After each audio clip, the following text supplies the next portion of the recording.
Welcome to Toni Unleashed, the podcast where I unleash the truth about all things pets. My research and anecdotal evidence, paired with expert interviews, will help your pet thrive. I'm here to answer questions, share insights, and spread awareness about what's really going on in the world of pets. I'm Toni Shelaske with 25 years of experience in the pet space. Welcome to the show. Welcome to Toni Unleashed. And today I have Emily Claire in the house, and we are talking about Global Pet Expo and doing a recap of me visiting booths. Yep. And me being at a booth.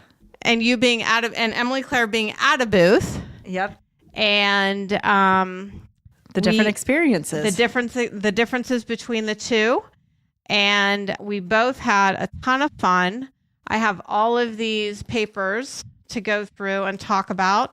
And then I also interviewed two retailers, Premier Pet Supply from Michigan. They have 13 stores.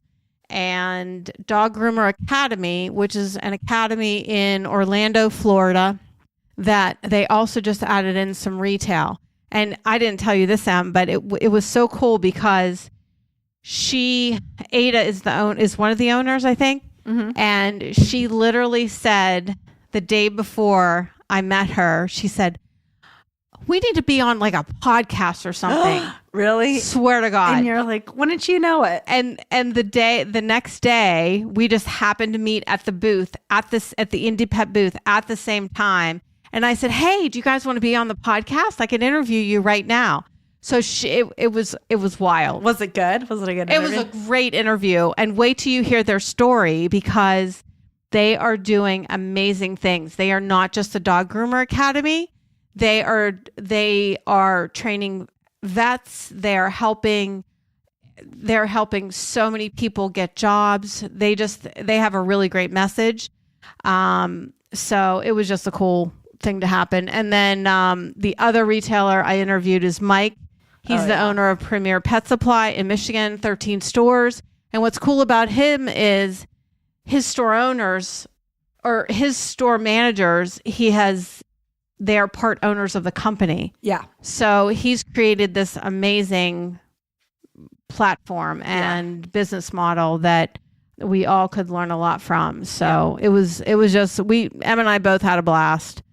So I visited booths just like I normally do. And of course, I'm shopping for the Florida store, plus just staying on top of new products, and talked to a lot of people that were very interested in wanting to be on the podcast and very excited about it. So, which is good because we need to get the message out about all these cool products. So one of the things that was the most interesting and unique was I found freeze-dried venison blood. And it's specifically venison blood. Specifically venison blood. Interesting. Meal enhancing supplement for dogs. The only thing which I found fascinating. So dehydrated venison blood, dehydrated beef bone broth, but the third ingredient is maltodextrin. I don't know what maltodextrin is. It's a chemical binder, and I mean, it's not the end of the world. The fact that it's the third ingredient made me think, why? And I went to the booth to have a conversation, but I didn't get a chance to talk to anybody. He was busy talking to someone when I was there. So they did a gut health and hydration, and they did, I think, 3 other formulas that were specifically targeted to issues. So that was the most unique thing I found. West Paw, they are making their Bounder Ball in a bigger size. So their Bounder Ball is a little bit different from Jive because it... Let me see a picture. Yeah. They have it in the smaller version in Pedagogy, but they made it has that little bit of pliability to give dogs that little bit of bite. Can this fit into Chuck It? The smaller one does. Oh, that's cool. The smaller one does. Yeah. Yeah. Made in USA, of course. And a Bounder is such a good name for it. It's a great name. Who would have thought of it? They think of amazing names. Yeah. Yeah, they do. They're the best. What a cool name. Yep. So that's new.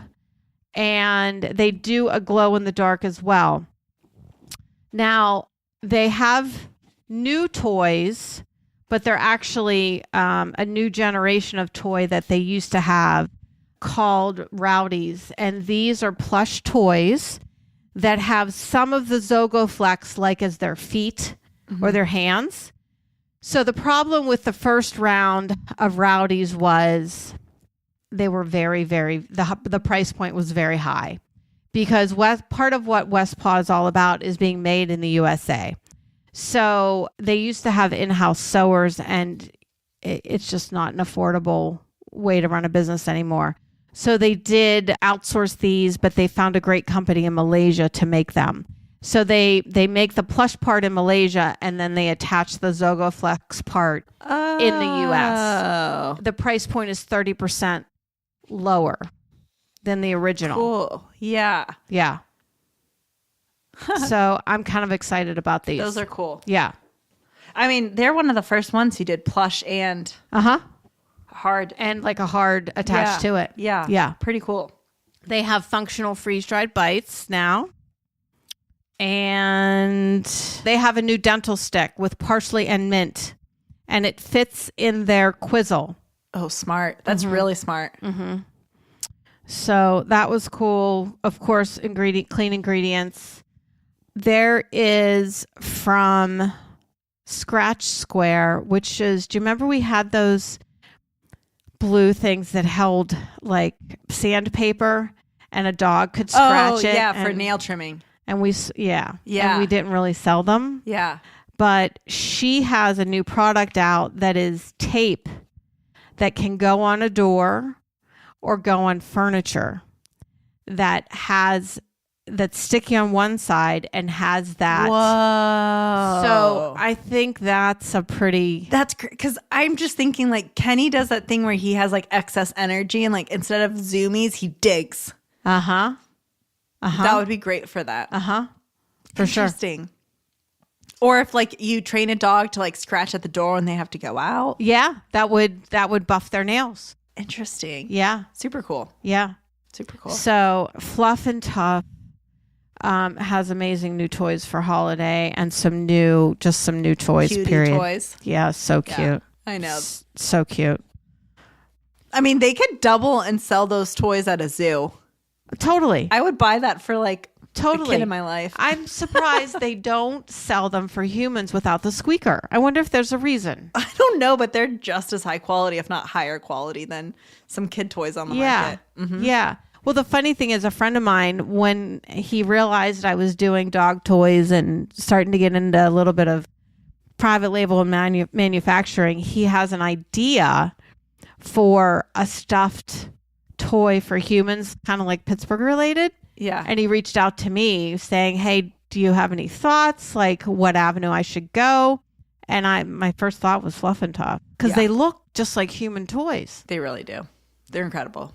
So have you heard of Smalls? Yes. The cooked cat food. So supposedly palatability is crazy on this one. Nutrisource has new treats out. And I brought a bag home. But palatability, I didn't try them yet. Oh. The packaging is pretty good, which is surprising for Nutrisource. People love a picture with the dog on it. I know. And look at the purple. Like it really makes a nice... It's bright. ...kind of set. Yeah. So, but Shane from Nutrisource told me that they're very palatable. So I'm going to try them with Layla and see. Vital Essentials, of course, is going... Oh, that's another thing I want to talk about is Stella's coming to our board meeting. At Indie Pet? I'm talking about it. Okay. So Vital Essentials came out with freeze-dried soft bites. So... You know what's so funny? Pet owners love, like they know their dog so well. They're like, oh, they either love soft treats or crunchy treats. Yeah, I don't know my dog that well. At least not Layla. No, you're like, as long as I can get Layla to eat something. That's all that matters. Just get her to fucking eat. Yeah. At least you witnessed it tonight. Yeah. Like she didn't eat the beef. No, and then we 2 weren't paying hours? attention, and then Bo ate it all. Yeah, I caught that one at the tail end of it. Which is why Bo's tail end is getting pretty wide. Yeah. You know, Momentum's doing a food. No, they're not. Really? Uh-huh. What kind of food? Air tried? He's sending me some. Oh, Yeah. really? Mm-hmm. Good for them. Yeah. They're a great company. I mean, they check every box. Yeah. They check every box. And you know, Liz shared on LinkedIn the podcast that I did on the women in the pet industry. Oh, really? Uh-huh. That's awesome. Mm-hmm. That's awesome. Women supporting women. Right. Yeah. Right.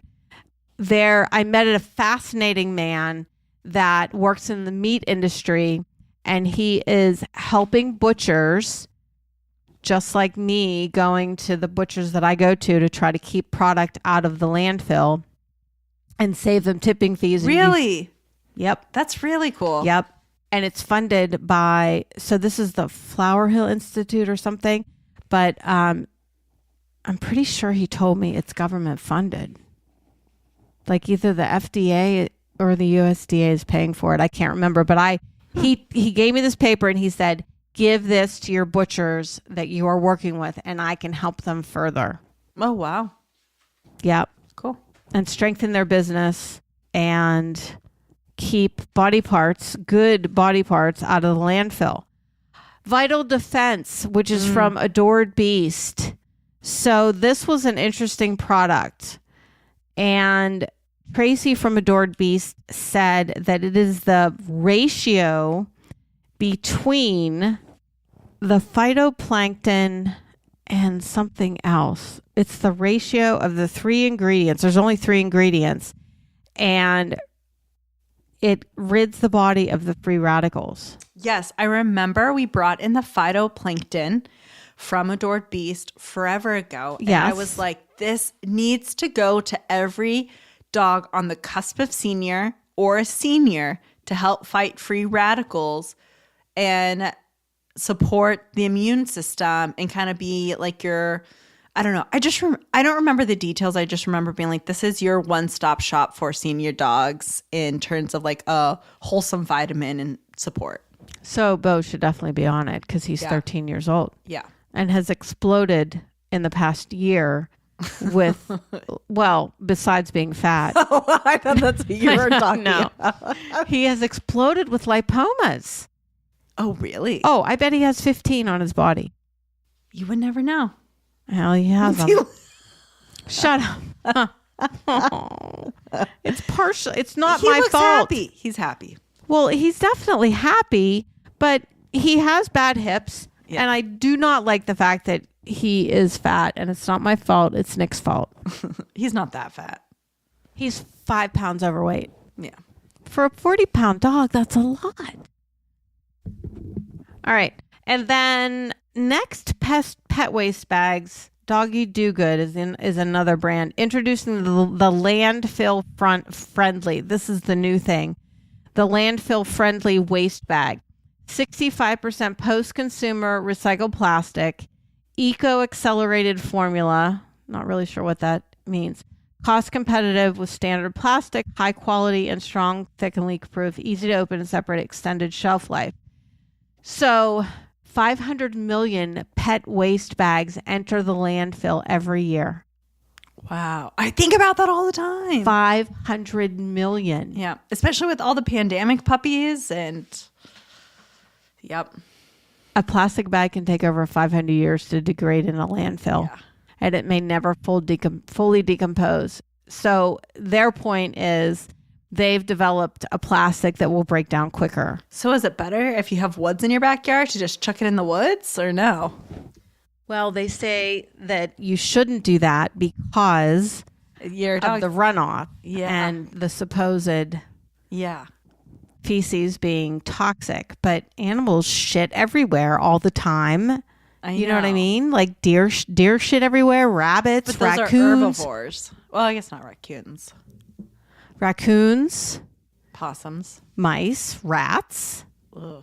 Yeah. They'll eat anything. Yeah. You can guess what I do. Yeah. Well, you live in all the woods. So. Right. Right. I have woods in my backyard. Yeah. I don't know what the right answer is. I know. If anyone has a... What about those things that people put into the ground? So you used to see that a lot. You don't see them as much anymore. They're like composters. Yeah. I think that would be great. Yeah. So, and I'm sure there's an enzyme that just like a septic tank. Yeah. I'm sure there's an enzyme you can that you put in it to help it to break down. That's probably the best. Into organic waste. Yeah. That's probably the best way to do it. All right, I'll look into it. Okay. So from a booth perspective, that really was it. Like everything else. Oh, the Bubble Man. I didn't talk about the Bubble Man. Yeah, you talked. Yeah. Oh my gosh. And I saw him on some social media. Did you? Yeah. He was so nice. He was so like just like a Bubble Man you would think would be. Yeah. He was just happy. Those are big bubbles too. And the dog ones are flavored. Yeah. All different flavors. And the cat ones are catnip. That would be fun to watch. A cat jump for catnip bubbles. Right? Wow. That would be better than TV. Especially if you were like high or something. Yeah. Yes. Or tripping on acid or something. Not that I've ever done that. Not that I've ever done that.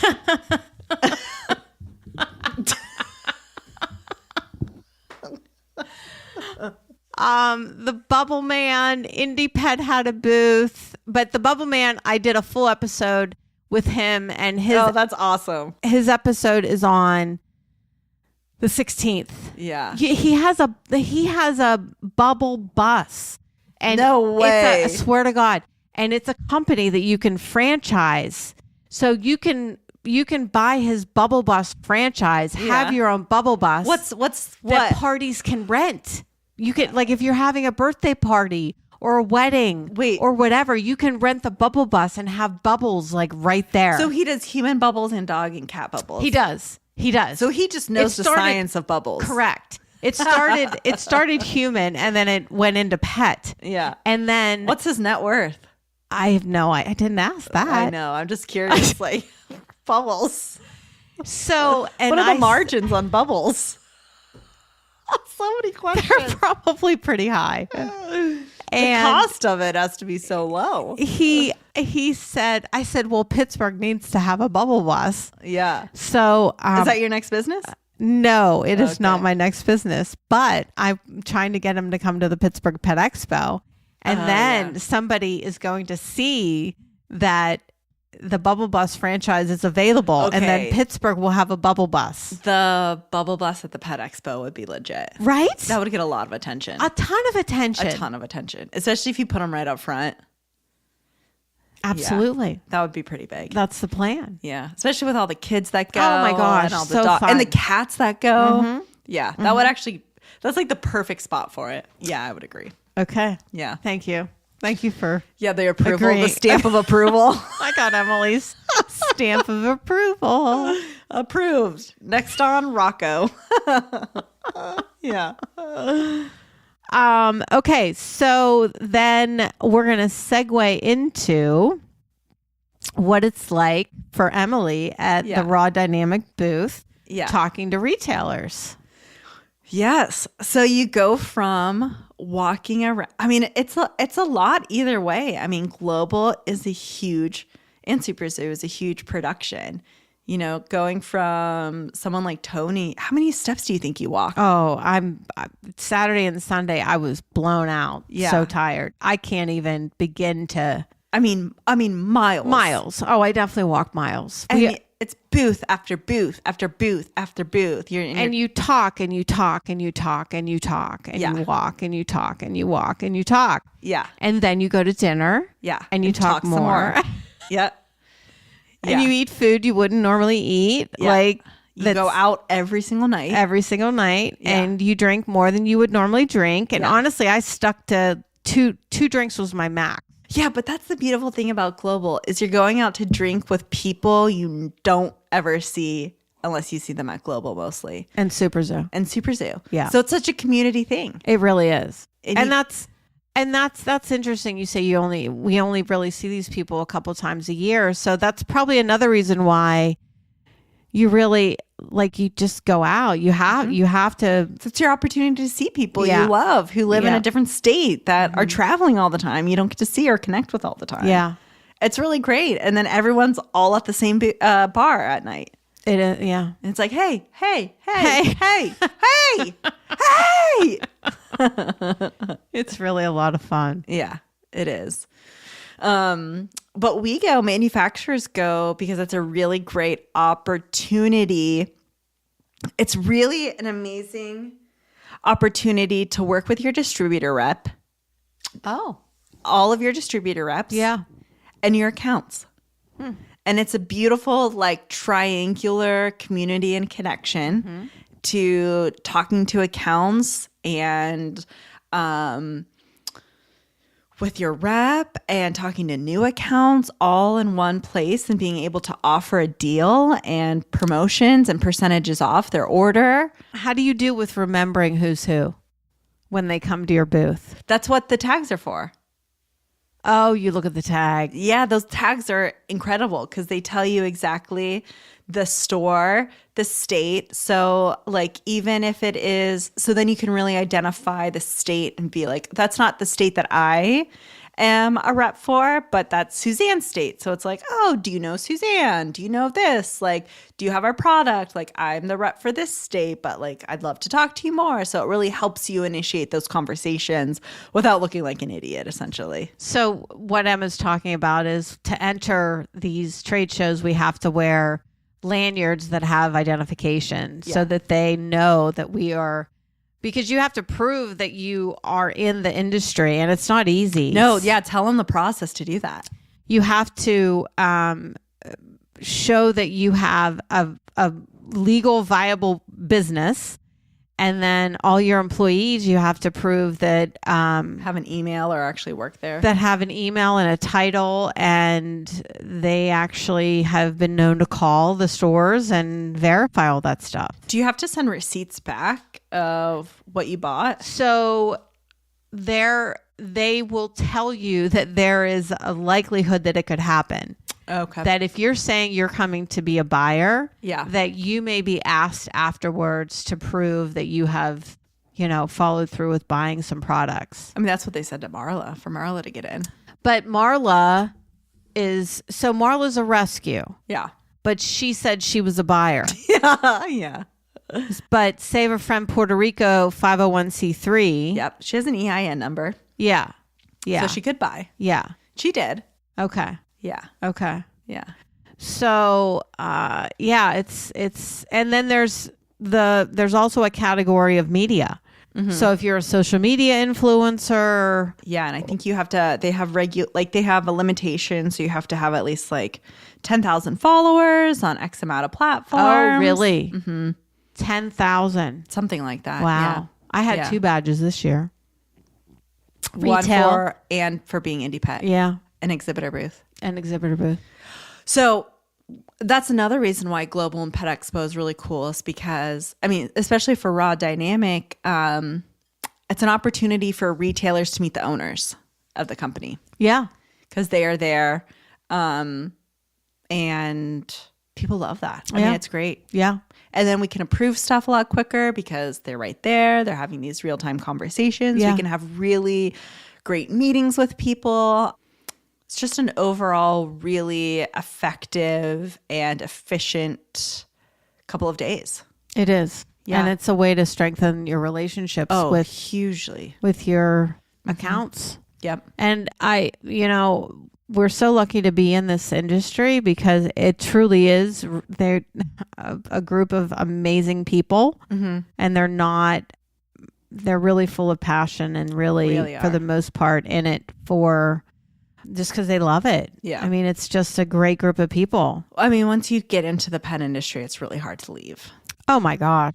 I'll Yeah. never leave. Yeah. I mean, I have to be honest. I mean, I've been in the pet food industry for 16 years, since 16 going on 17. And I didn't know what to expect going to Global, because this is the first global trade show that I've been to after selling the Pittsburgh stores. Yep. So, I didn't know if I'd get the brush off. I didn't know if it would be a normal show. Because before Toni would go to these shows and spend a lot of money. I mean, people would want her to come to their booth and write orders and spend money. Thousands and thousands and thousands of dollars because you get good deals. So I like to take advantage of that. And, I would send papers home. We'd send papers back to John if he wasn't with us, which he usually would come with us. But, and we would write big orders and load up on a lot of stuff. So, I kind of didn't know what to expect, but every person I saw was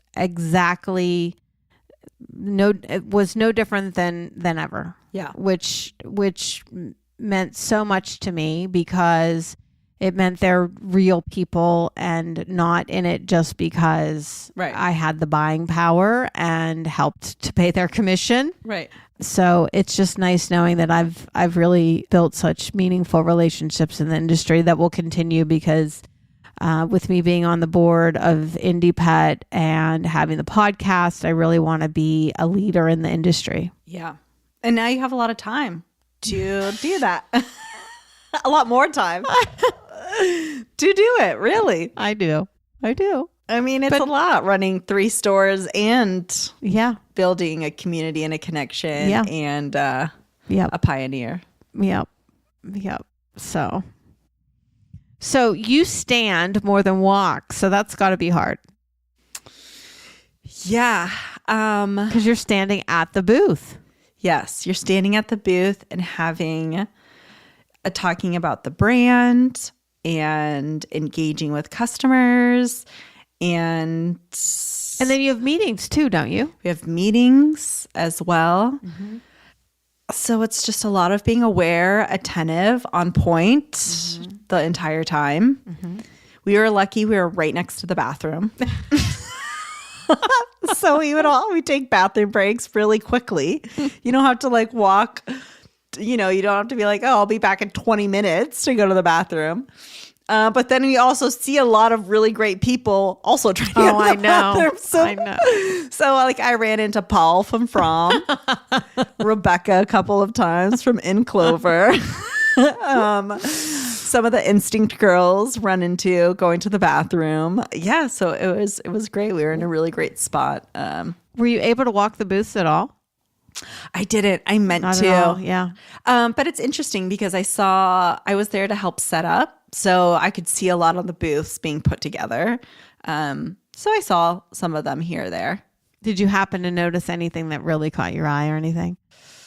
Oh, I didn't mention Open Farm has the Epic. Yeah. That was cool and interesting. I have to say. So they have an Epic blend, which is a combination of air dried, freeze dried, and kibble. Right. And I think, do I remember right? It's baked kibble? I don't know. Don't quote me on that, folks. But it was an interesting combination. Wait, I heard Hugglehound had a really cool new round. Oh, I missed their booth. Oh, really? Yes. No, I heard there was this really cool new toy that they came out with. Really? Yeah. I'm bummed because the owner, Bob, he has a partner, a woman, I can't remember her name, but Bob was so cool because I emailed him because Tanya from Joey's Paw, their big event in November, she reached out to me. They do a 12-foot Christmas tree. It's their biggest fundraiser they do all year. Yeah. And they wanted one of the giant toys. They don't want a giant one, but she wants to fill the tree with toys. Oh, that's really cool. That are going to get donated to Abby's Angels, which is another organization that she really believes in. It's a medical organization. Okay. So I emailed a whole bunch of toy manufacturers and copied Tanya on it. But he was the first one to reply right away. Oh, really? Yeah. So they got connected. And so I wish I had seen Bob. But anyhow, I digress. Speaking of toys, though, the one thing I did see that I thought was really freaking cool is Tall Tales hung Bigfoot. Is it Bigfoot? Bigfoot. From their sign. Oh, I didn't They even hung. see that. Yes. They hung. Like a big Bigfoot? They hung multiple. They put like, I want to say like 5 giant Bigfoots under their hanging banner. Yeah. And they're all hanging from the air and they're giant Tall Tales toys. That's wild. And I was like, that's so cool. Yeah. That's so cool. Yeah. They're good company too. Yeah. I like Tall Tales. Tall Tales is also donating to Joey's Paw. Okay. Yeah. They're great. Should we tell everyone that Blue Buffalo has one of the biggest and most obnoxious booths of all and has no one in it? Oh, I didn't see Blue Buffalo's Blue booth. Buffalo always has a big obnoxious booth. Wow. Almost as big as Purina. Wow. And no one is shopping them, which is just wild. Interesting. Isn't that interesting? Yeah. It was cool to see though that Play was the banners though. The lanyards. The lanyards. Yeah. Yes. They were a small company that's really grown. Yes. And they're the ones that make my toys. That make your toys. Yeah. Pet Yeah. Play. Yeah. Yeah. I'm ordering a bridge. Oh, really? Yeah. They're going to do a bridge. Did you meet with him? The same guy? Yeah. He's really nice. Did they still have the pug there? Did the pug die? I did not see the pug. That there. pug is always on the cusp. The past like 3 years, that pug is on the cusp of not good. It's like barely hanging on every time. It's a cute pug though. He's a trooper. He's a trooper. So even if he wasn't there, maybe he just couldn't make the trip. He couldn't make the trip. And actually, does he always come to Global? Because they're from California. So maybe he only goes to Super Zoo. He only goes to Super Zoo. Yes. That's Yes. probably what it's. They blend together. They do. They blend together. They do. People always ask me which one do you like better. So Super Zoo is the trade show in Las Vegas. Yeah. And that's in August, which is a lovely time to be in Las Vegas. Yeah. Well, we don't see the outdoors anyways. We literally don't see the outdoors for 3 days. Yeah. Yeah. It's at Mandalay Bay. Yeah. And there's no reason to go outside. So we don't. There's literally no reason to go outside. So we don't. There's restaurants. There's gambling. Yep. There's Super Zoo. There's dogs. Yeah. There's a pharmacy. Coffee. There's coffee. Alcohol. There's multiple Starbucks. There's no reason for you to ever go outside. No. I mean, it connects you to a mall. It does. It does. It's like a tunnel. You can even take the tram and still stay indoors for the most part and go to 3 different hotels. Yeah. And then when you step outside and you're like, going back in. Like, you immediately start sweating if you do step outside. yeah, you're like, wasn't worth it. Oh, they must get a hell of a deal to rent Mandalay Bay in August. That's the only thing I can think is why it's in August. I bet that's a reason. Oh, maybe. Well, it's also distance enough from Global too. Yeah. 1 year I was there and I went out on the strip for the first time Oh. at night and I spent $45 on M&Ms. Oh, you went to the M&M store. Yes. The candy store. Yes. So $45 on how many M&Ms? Like 1 bag. It was like, pick your own colors. And then I was like, oh, this is so fun. And I'm like, purple, green. And then I'm like, awesome. And then you go to the countertop and they're like, this is $45. So it was like, by the pound? yeah, Wow. insane. And I was like, can't return it. It's a custom bag. Wow. Yeah. Yeah, you see all sorts of things in Oh, we digress. yeah, we're not going we can't go we'll do that after Super Zoo. Yeah. Global Global, though, we go outside. Global's beautiful. Yeah. Florida's perfect in March. Yeah. And you walk. I just walked everywhere. Yeah.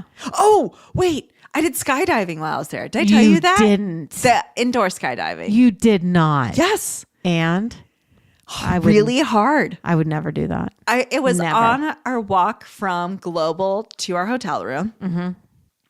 Indoor skydiving. And I was like, I've been wanting to do this forever. Mm-hmm. We got done early one night. And I was like, I'm going to do it. Really hard. Really, really hard. So how far did you drop? No, it was indoor. That's what I mean. But what is it simulated? Yeah. Oh. So it's air coming from the bottom, and you have to move your arms and your legs and like arch to like figure out where you are. It's really hard. Ooh. Yeah. So wait, it's really funny though. Wait, can I share this quick story? Yes. It has nothing to do with pet food.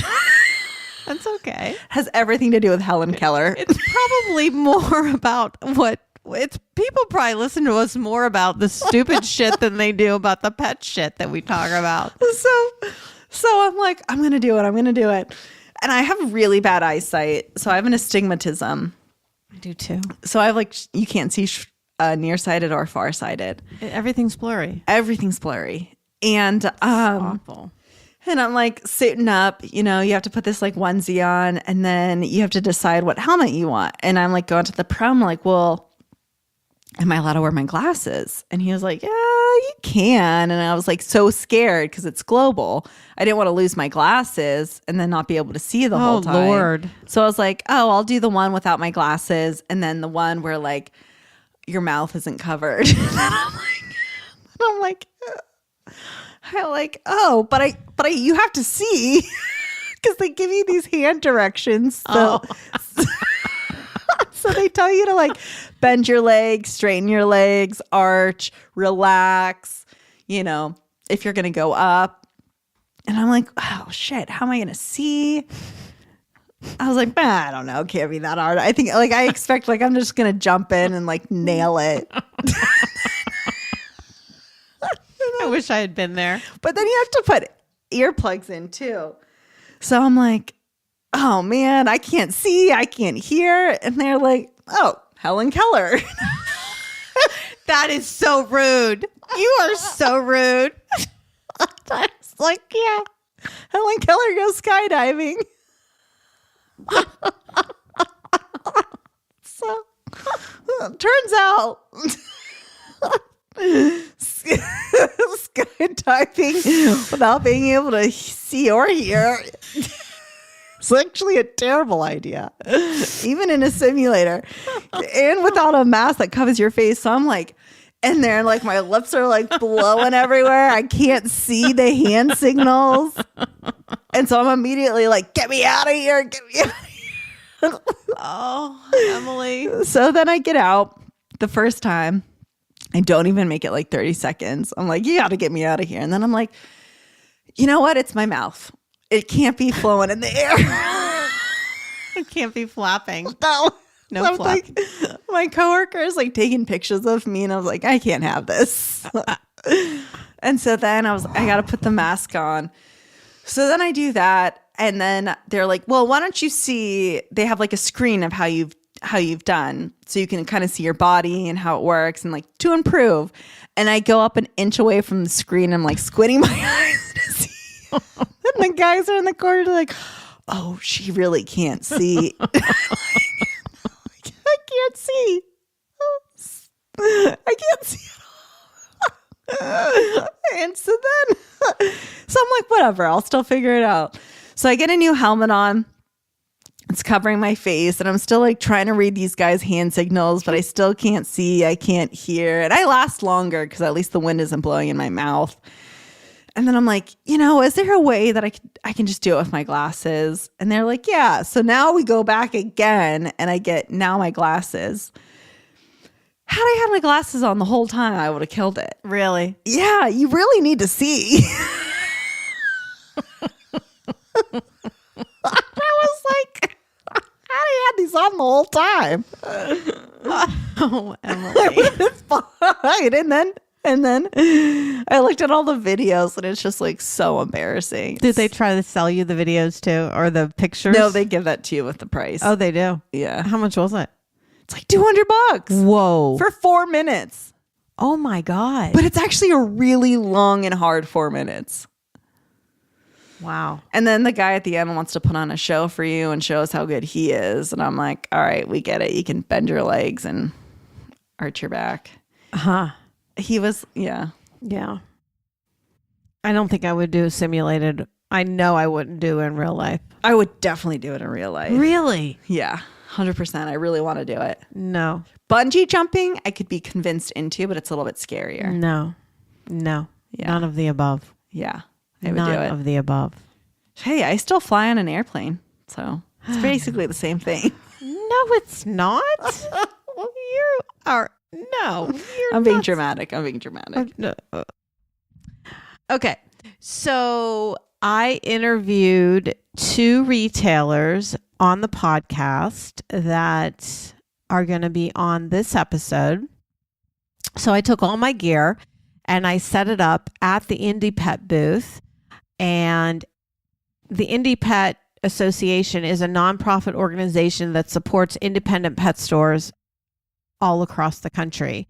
And independent pet stores can be members and get a lot of support from us. So my board members were gracious enough to give me a little bit of the booth, and I set up my gear there and recorded. And the first retailer you're going to hear from is my friend Mike that owns Premier Pet Supply. He has 13 stores in Michigan. And what is super cool is his store managers, he has created a business model that they are part owners of the company. So really amazing stores. And he talks about his family business because he basically took over the company from his uncle who started it. And Mike talks about how important it is to shop local, how passionate his people are, what a different shopping experience you get at Premier Pet Supply. And I apologize because I forgot to hit record right at the beginning. So, Oh, really? Yeah. So how many minutes did you start recording? I think I missed like the first minute because both interviews are short. They're like 5 minutes. So I think I missed like a minute. So I just gave you all the intro. Yeah. So here's Mike now. Speed things up, is a very long story short, is that I started running the store, taking on more and more of like the holistic and natural products that were out there prior to, the distributors bringing those things on. And I remember bringing in Solid Gold and California Natural and buying out of someone's garage. That was how long ago that was. We really became to have a reputation for carrying great products, but also catering to everyone. Our store was situated very uniquely right in between neighborhoods a mile north of us that were $1 million homes. A mile south of us, we had a trailer park that had people of all different income levels that we had to cater to. And we recognized that people from all over were coming to us because of that. And so I recognized that our product mix should mirror that. Yeah. And because of that, we gained a great reputation. I also felt that having a business in a community, that we had a responsibility to be as involved in that community and give back and do as much as we can as we could. So it wasn't just a commitment to within the 4 walls of our store, it was within the community and it's in total. And going back to my uncle, he never really understood that. He was the kind of guy that would ask me why I was spending so much time with someone on the floor, why I was in the schools talking to kids, that weren't shopping at the store. He didn't recognize and understand that compounded, and over time, putting that goodwill out there and just putting good out in the world eventually comes back. And I think that's so key and so important. And it was really, truly became the basis of who we were and what we're all about. So, how did the whole 13 stores come to be? So, great question.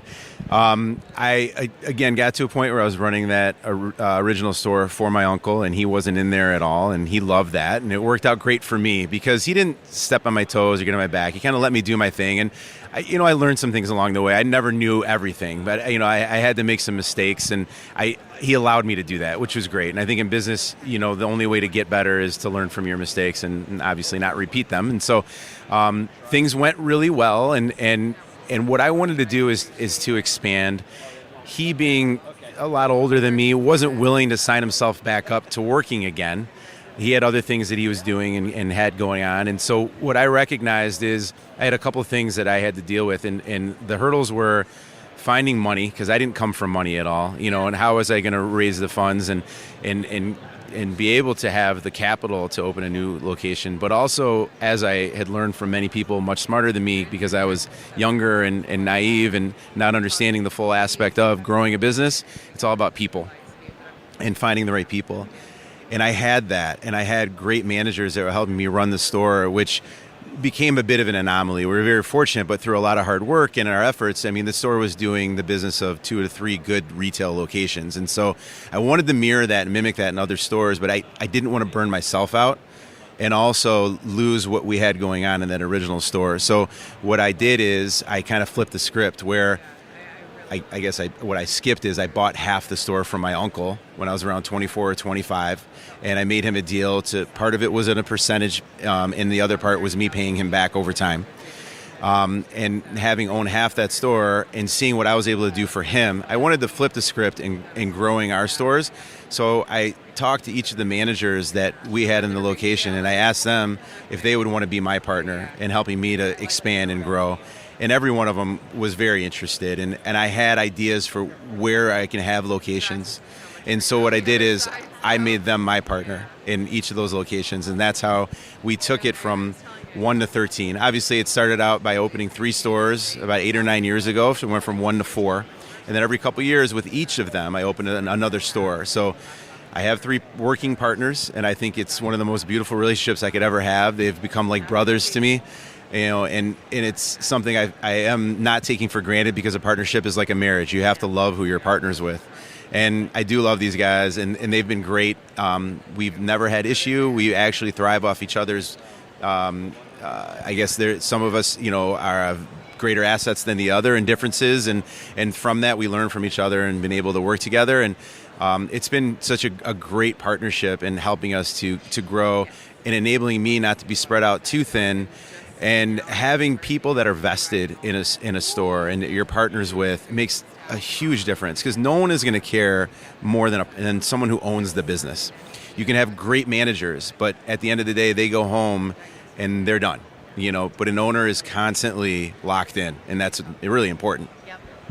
So, and we all use the internet. Consumers, you and I, we all use the internet. We're always going to use the internet, but I think you just said it. There's so much. It's just a different experience walking into a pet food store. You get that customer service. You get the expertise of, what's going on with your dog or cat. But I think to top it off is, I don't think the average consumer understands how much we enjoy as store owners and entrepreneurs, how much we enjoy actually employing people and giving people jobs that they enjoy and want to come to work with, and you partnering with managers and making them part of the business. So we're doing so much, not only for the consumer, but also employees. Yeah, we really are. I think for me as an employer, I thrive off other people's success. So if we could help someone grow, or just if there's a younger individual that's never had a job before, and help them just to come out of their shell and give them the people skills, the interpersonal skills that will lead to whatever it may be they may be doing in their life. I mean, it's something they can take with them forever. That's something that's really important. We have a role, with small businesses in a community to hire these young individuals that will one day be, running the world, right? And so we have taken that on, and we don't look at our employees as just a number. I mean, there's a person behind that, there's a family behind that, and they are part of the community, ingrained in the community as much as we want to be as well. And so there is a great commitment to the people that we have with us, and that's something that we do not take lightly and is a really important part of our small business. And I had a manager work for me. Well, she started as a sales associate and worked up into management. She was with me for 7 years, and a raw food company approached her with an executive position, and it was an opportunity she couldn't give up. And she likes to say that I raised her in the pet industry, but she was in tears telling me, and she was terrified to tell me that she accepted this position. And I was so happy for her, because it was the next step. It was the right thing for her to do in her growth. So has that happened for you, Mike? It has, and I understand the sense of pride that you have, and I also understand it's a testament to you, not only of her being offered that job, because you truly did bring her up in the industry. She would not have known any of what she knew if it not for you, but also it's a testament to you that she was actually really sad and afraid to probably tell you. And that has happened in the past, but it goes back to just me, regardless of it being within Premier Pet Supply and our business, or in another industry, or within, if there is someone that you've raised up and brought up from someone who's had their first job into getting into a career and being able to provide for their families and for themselves and really just grow as an individual, that is a success story in itself. And that's something that I would never, ever be anything but happy to be a part of, for sure. Or if there's a hardship within the family, or a health issue, God forbid, or anything, we work with those people. We give them the time off they need as much as we can. We support them as much as we can, more so than working for a corporate organization. So, okay, well, Mike, thank you for joining me. Tell my listeners your website, and all your stores are in Michigan? They are. They are all in Michigan. So, Mike, what is your website or any social media channels that you have? Yeah, no, I appreciate this so much. So Premier Pet Supply is the name of the business, and you can find us on Instagram and TikTok just by looking up Premier Pet Supply, and that's Premier without the E at the end. And our website is premierpetsupply.com. 13 locations, all in Metro Detroit or Southeast Michigan. All our family business, family owned, and we really love what we do, and it's something that, owning a small business is something I've taken great pride in, being my own boss, if you will. I don't see myself as a boss. We all work together as a team, and that's what's important. But supporting local is so important, and we're so appreciative of our customers that come through our doors every day. And we do everything that we can to just earn their trust, maintain that, and give them good quality information and build long-term relationships. We're not trying to get people to spend as much money as they can when they come in our stores. We want them coming back and just being very happy with what, their whole experience. Awesome. Thanks so much, Mike. All right. Have you ever been in any of Mike's stores? Yes. We have a freezer in his Brighton location, and his Michigan stores are pretty impressive. They're huge. Are they huge? Yeah, they're huge. Like bigger than my cranberries? What was my cranberries? No, probably somewhere between South Hills and Cranberry. Oh, yeah. So 7,000 square feet. I would say so. Yeah. And they're pretty big. Yeah. And I think some of them still have like animals in them too, like fish and like rodents and stuff. Okay. Yeah. Okay. Live rodents? Mm-hmm. Okay. Yeah. So I've known Mike for a couple of years now because we've served on some other boards together. Instinct Pet Food and Westpaw. They both had retail advisory boards. So Mike and I have known each other a while, and he's a great guy. We think a lot alike. And then, so he's an old friend. And then I have a new friend. Yep. Ada, and she is a new Indie Pet member as well. And she has a place in Orlando called Dog Groomer Academy. So I didn't realize it was an academy. It is. And they are, I guess, certified, Wow. but it's Department of Education. Oh, wow. Like they're legit, like you come out of there with a legit education. That's amazing. And they really, How many are there? How many do they graduate a year? No, like or what? how many grooming education spots are there like that? I don't know the answer to that. That's pretty But incredible. we had such a great conversation that again was only 5 minutes, Yeah. but she is doing so many good things because she even gets military vets and legal immigrants that don't speak English yet. Oh, wow. And she is helping them to get jobs. Oh, wow. That's pretty amazing. She's doing really amazing things. So I'm going to do a full episode with her. Wow. But this is our 5-minute conversation with Ada, and they were just amazing. Okay. Hi. I'm here at Global Pet Expo, and I am so excited. I just met Ada, and she is in Orlando, Florida. So, and she just became a member of Indie Pet, which you all know I'm a board member for. But Ada, share with me what your business is. Hi. So we have a dog grooming school. So we teach dog grooming, dog training, and animal care, kennel assistant, things like that. That's what we do. And we're opening up a storefront for groomers and pet parents to be able to educate through our retail shop as well. So, how many years have you been doing this? I have been dog training for about 15 years. I have been grooming for the past 12 years, and I've been teaching it for the past 8 years.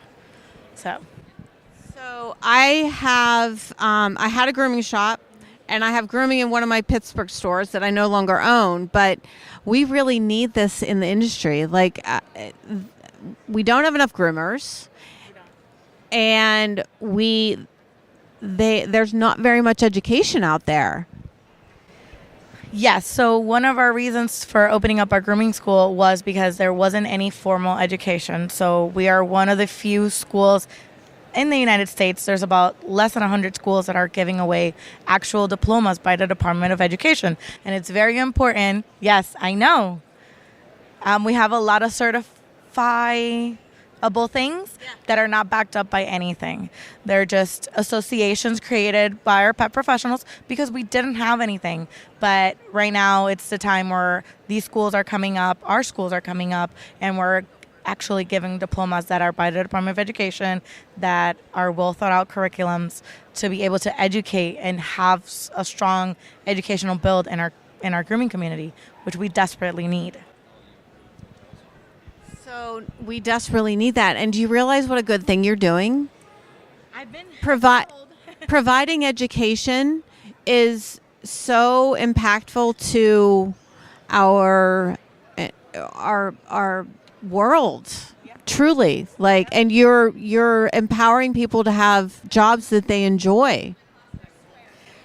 One of our helping founding members once told me, when you open up a classroom, you close down a jail cell. Oh, I love that.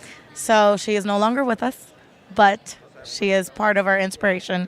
And so in that takes me to a great point that we are part of the vocational rehabilitation. So we take people in from all walks of life, all disability, whether it's visible or invisible, all have a spot in the grooming community, in the dog training community, in our dog world, in our animal world. There's a little bit of for everybody. And in that also we take the VA, so we accept GI Bill for all of our veterans and dependents as well. So we have a great community. Ada, I think I'm in love. Oh, good. You should come visit. Seriously, you're doing such good things. I'm so glad I grabbed you and was here at the right time. And share with my listeners what you said yesterday.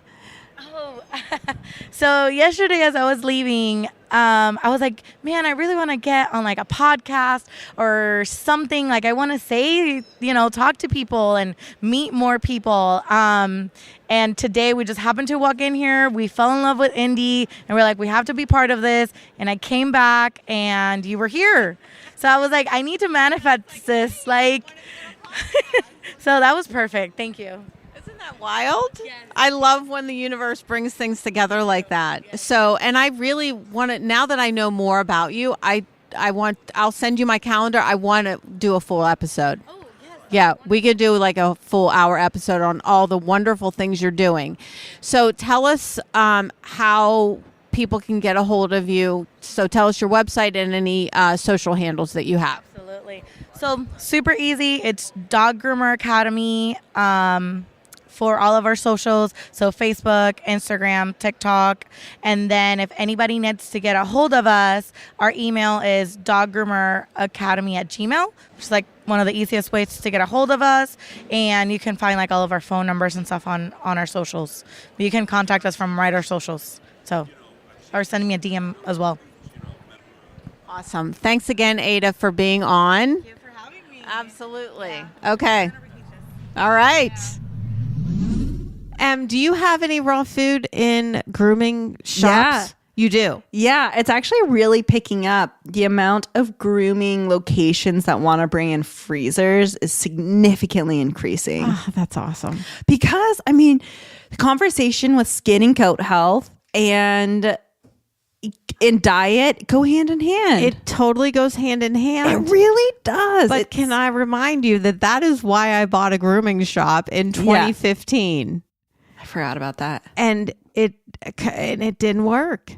I know. Maybe it was too soon. Maybe it was. It was a really cute store too. I know. It had a lot of in really a cool great stuff. location. Well, it was. And then COVID totally killed it. Yeah. I bet you if it wasn't for COVID, it would have done better. But it was more difficult than I thought it would be to talk Yeah. to grooming customers about how important and what a difference it can make in skin and coat health. Because groomers all the time see dogs with Skin and coat issues. Skin and coat issues. Yeah. So anyhow. No, it is. It's really increasing. I mean, I think that also goes, I don't know. I think the customer after COVID is a lot more invested in their pet beyond just grooming and feeding. Mm-hmm. And so their relationship with the groomer has increased. And I think the groomer has known for a while how much diet plays into skin and coat, health and wellness of your dog. And I think that relationship is growing. I hope so. Especially with the amount of like doodles that are out there too. And like the amount of dogs there's so many more dogs that need to be groomed and they rely on that relationship with the groomer. It's really, I don't know. It's really increasing, I think. I hope so. We need it. We need it. Yeah, definitely. But it's exciting. So one last plug. Yeah. I forgot to tell you this. I talked to Darren from Lotus Pet Foods. Oh yeah, I saw him. You did? He was going to the bathroom a couple times. Because your booth was right by the bathroom. Yeah. So Darren's the owner of Lotus Pet Food. He is going to be on next week's episode. I'm interviewing him this Thursday. Innovation? Not innovation. Uh-huh. He did a lot of research on the H5N1 and he found a lab to test his food. Oh, really? So he literally is labeling his food H5N1 free. Whoa. Mm-hmm. Interesting. Yeah. Wow. Yeah. So more to come. Wow. But that'll drop next week, April 9th. And Carrie was there? Yep. Carrie was there. Yeah. And the other owner. Yeah, she's great. I mean, that's part of the community that you see at Global. Oh my gosh. We've known these people forever. I know. Forever. Well, they raised me. They did. You know who you need to have on? Paul from From. Oh, good Lord. The three of us, you, me, and Paul. Oh, God help me. We would just be laughing the whole time and nothing would make sense. God help me. I don't know. It could go viral or it could bomb. What do we have to lose? Right? Listeners, that's what we have to lose. And don't listen to her. They didn't raise her. I raised her. Yeah. Bye for now. Bye.